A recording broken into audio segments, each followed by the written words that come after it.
Greetings, everybody. Dr. Joe Dispenza here. Knowledge is the precursor to experience. And the more knowledge we have, the more prepared we are for a new event in our life. And if we can assign more meaning behind what we're doing, we always gain greater value.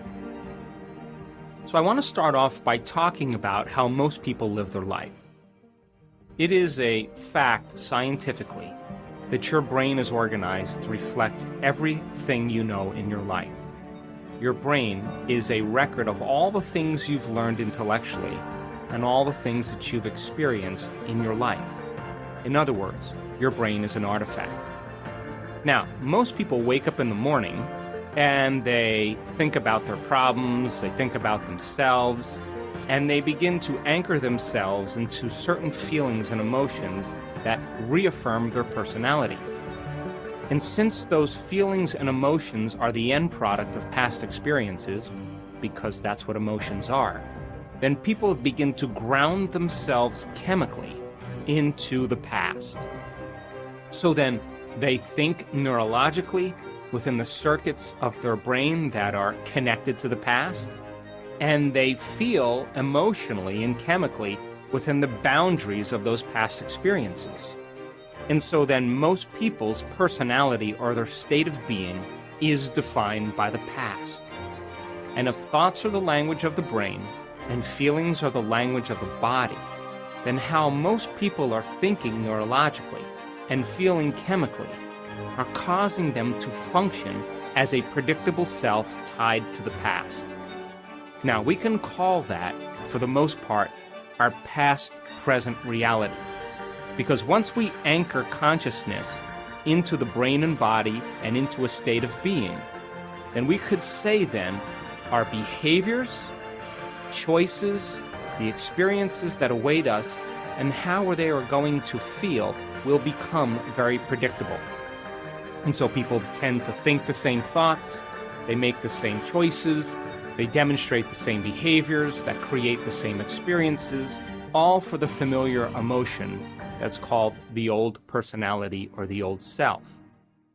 Now, this CD is about defining yourself as a vision of the future instead of a memory of the past. So then in order for you to go from the old self to the new self, one of the ingredients that helps you to do that is consciousness. Now, consciousness is awareness, and awareness is paying attention and noticing. So the more conscious you are of your unconscious self, the less unconscious you will go during the course of your day. Now, I picked two very specific times for these meditations. The first thing, when you wake up in the morning, I'm going to ask you to do the morning meditation because your brain chemistry is changing from melatonin to serotonin. And along with that, your brain waves are changing from delta to theta to alpha to beta, from your subconscious to your conscious. The door to the subconscious mind opens in the morning.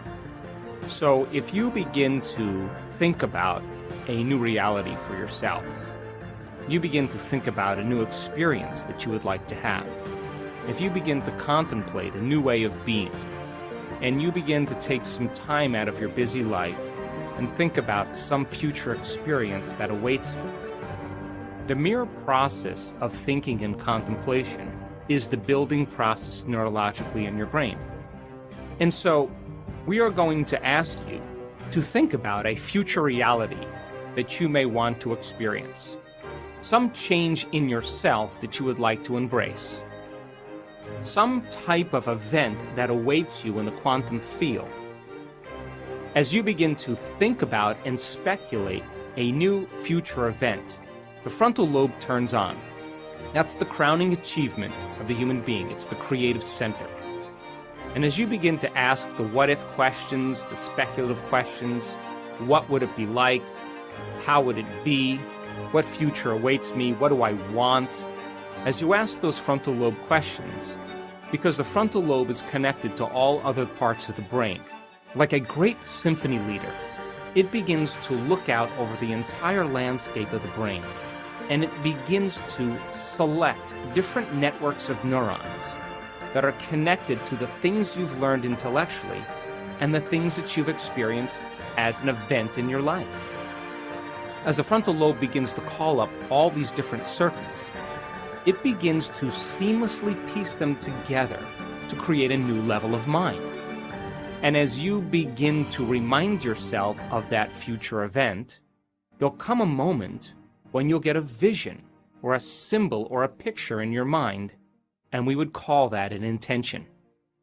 And as you begin to force your brain to fire in new sequences and new patterns and new combinations, you're beginning to reorganize the circuitry in your brain to begin to change the brain to look like that future event has already occurred. Now, your brain is no longer a record of the past. Now, in fact, it is a map to the future. As you begin to be defined by that vision of the future, you're moving into a future present reality. But that's not the end. Because in order for you to move into a new state of being, you either have to begin to experience the event emotionally. In other words, allow the thought to become the experience in your mind. And if thought becomes the experience in your mind, the end product of that experience is called a feeling or an emotion. Or, I'm going to ask you to teach your body emotionally how that future event is going to feel before it occurs. And as you begin to combine that clear intention with an elevated emotion of gratitude or joy or inspiration, of feeling unlimited, of feeling empowered, your body as the unconscious mind begins to believe and accept that it's living in that future reality in the present moment, and you're beginning to activate and signal new genes in new ways so that your body is now living in the future instead of the past. So as the body moves into a new future present reality, your biology begins to change because now you're in a new state of being. Once you're in this new state of being, I'm going to ask you to think about the choices you're going to make, to review the behaviors you're going to demonstrate during this day. One day, one lifetime. What experiences await you and how they would feel. And as you begin to mentally rehearse what that future day is going to be like, the hardware program in your brain by repetition, nerve cells that fire together, wire together, begin to change into a software program. In other words, you're able to reproduce that level of mind easier and easier each day. I'm also going to ask you from this elevated state of being to remind yourself who you no longer want to be, to become conscious of the choices you're not going to make in that day, because the hardest part about change is not making the same choices you did the day before. And the other difficulty about change is that we go unconscious. So then if you're conscious of the thoughts that you are not going to let slip by your awareness that causes you to return back to the old self, if you're aware of the choices you're not going to make in this day, if you are aware of the habits and behaviors that cause you to return back to the old personality that's connected to the old personal reality, in other words, no longer blaming or complaining or talking poorly about somebody, whatever it is, and then you think about the experiences you're going to stay away from and the emotions that bring you to a lower denominator, I'm asking you from an elevated state, because you're feeling differently, to look at the old self instead of looking at the old self from a lower denominator and a lower level. So that process of being conscious of your unconscious self, that simple process, allows you to stay aware. That process is very significant. At the end of the meditation, once you're clear of that, I'm going to ask you to remember that intention and begin to think about how you would feel if that event occurred. And as you begin to elevate your state, I'm going to ask you to broadcast that energy into the field, for whatever you broadcast into the field is your experiment with destiny. Then we will move back into that state of being one more time, and meditation will be over, and I'm going to ask you to get up as somebody else. The second meditation is a meditation for self-correction. We will already be moving into different brain waves as nighttime comes along. Your analytical mind will slow down, your brain chemistry will change, your brain waves will change slowly from beta to alpha. And so this will be a simple meditation for you to review how you did during the day. Now, I want you to do this meditation just before you fall asleep at night. I want you to sit up in your bed or sit up next to your bed, and I want you to go through the meditation, and when you finish the meditation, it would be best if you could just lay down and fall asleep. That way, you're programming your autonomic nervous system and your subconscious mind even further into your future. And because your brain chemistry is changing, because your brain is changing in its circadian rhythm from daylight to nighttime, you'll already naturally be surrendering into this. And I'm going to ask you to review how you did. What choices did you make? When did you fall from grace? When did you go unconscious? How could you do something better if you had another opportunity? And then I'm going to ask you to put yourself back into that situation and rehearse a better way of being. What piece of knowledge could you use as a precursor to produce a better experience? What piece of knowledge could you apply in this event so that you can begin to change an outcome? And as you begin to rehearse a better way of being, you're beginning to activate and prime the brain further and refine it into the future instead of the past. This is how we self-correct.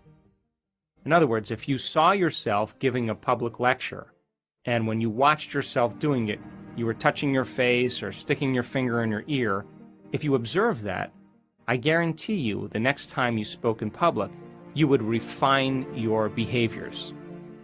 So that process then of going from the old self to the new self and observing how we did then allows us to self-correct and begin to reorganize the mind into the future instead of the past. And then I'll ask you to think about how you would feel if you were able to accomplish it in a better way. Also, during this evening meditation, where you're observing how you did during the day, I want you to acknowledge yourself for the right choices you made, the better behaviors that you demonstrated, the new experiences that you created, the thoughts that you liked about yourself, and how you felt. And so take a moment during this meditation for you to celebrate the changes that you made. And that should begin to become the foundation of your future self. And then I'm going to ask you to surrender the whole process to a greater mind and allow your autonomic nervous system to begin to program your brain and body into a new destiny as you fall asleep. And the brain will consolidate those circuits neurologically so that your brain is now further installing the hardware into the future. And the chemicals that are released that begin to epigenetically signal new genes in new ways then allows your body to be conditioned into a new biology. The process is simple, and it's a great way for you to move from the old self to the new self. So I selected these times with the intention of you having the door open so you can begin to program your subconscious mind to work for you instead of against you.